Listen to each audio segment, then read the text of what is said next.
Opposition leader Jitendra Chaudhary has launched a sharp attack against the government over rising prices and administrative accountability. He made explosive remarks regarding MLA Kalyani Saha Roy's sudden inspection of the Telamura hospital on Saturday, while simultaneously condemning the fresh hike in LPG cylinder prices. Leader of the opposition Jitendra Chaudhary stated on Saturday that MLA Kalyani Saha Roy's sudden inspection of the Telamura hospital was entirely motivated by personal publicity. Chaudhary dismissed the unscheduled visit as an administrative gimmick rather than a sincere effort to address healthcare deficiencies. সেখানে এই যে ছবিটা বা ওই ঘটনাটা যেরকম ভাবে সামাজিক মাধ্যমে এসছে, এখানে কয়েকটা দিক আছে।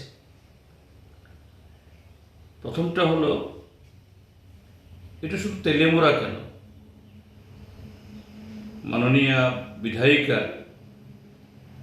যে সেখানে স্বাস্থ্য আধিকারিকের সাথে যে কথাবার্তা পদ্ধতি গোটা ত্রিপুরা রাজ্যের স্বাস্থ্য ব্যবস্থার তার যে নগ্ন চিত্র,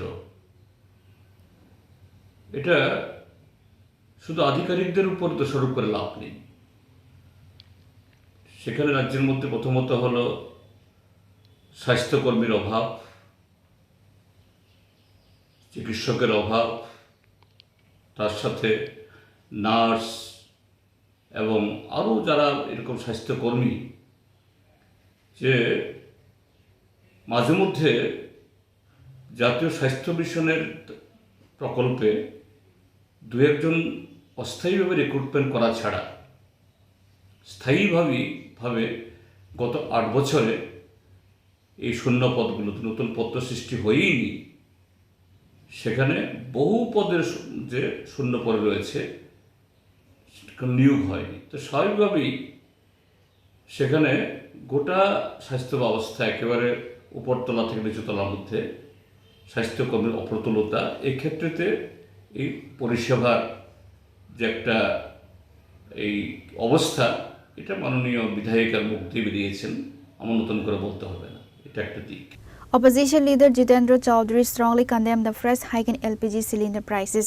He attributed the continuous rise in fuel and essential commodity rates to the government's subservience to imperialist policies, which he claimed is placing an unbearable financial burden on common citizens. Narendra Modi, Amit Shah যতই চেষ্টা করুক এই তাদের প্রচারের ফানুস এগুলো ফাটছে। সিলিন্ডার গ্যাসের দাম বাড়ছে, পেট্রোলের দাম বাড়ছে, ডিজেলের দাম বাড়ছে, কেননা তাদের বদান্যতার কারণেই আজকে এই আন্তর্জাতিক ক্ষেত্রেতে যে অস্থিরতা এই মধ্যপ্রাচ্যে,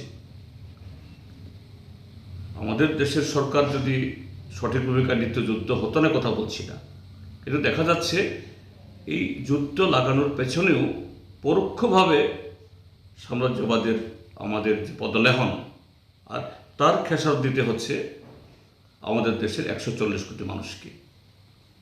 তেল, গ্যাস, রাসায়নিক সার এবং সমস্ত ধরনের নিত্যপণ্য দ্রব্যের আকাল মূল্যবৃদ্ধি, কর্মসংস্থানে সেখানে ক্রমশ বিনিয়োগ কমছে। তো এর বিরুদ্ধে জনগণ সোচ্চার হবেন।